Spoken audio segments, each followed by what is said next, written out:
العالمية للأرصاد الجوية 2019 يختتم عقداً من الحرارة الاستثنائية.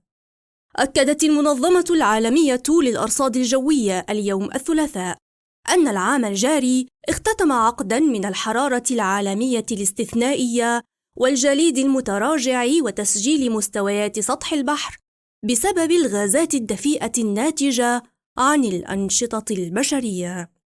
وأشارت المنظمة في التقرير اليومي في جنيف إلى أنه من شبه المؤكد أن يكون متوسط درجات الحرارة لفترتي ال5 سنوات من 2015 وحتى 2019 وال10 سنوات من 2010 وحتى 2019 الأعلى على الإطلاق، وأن 2019 على وشك أن يكون العام الثاني أو الثالث الأكثر دفئاً على الإطلاق.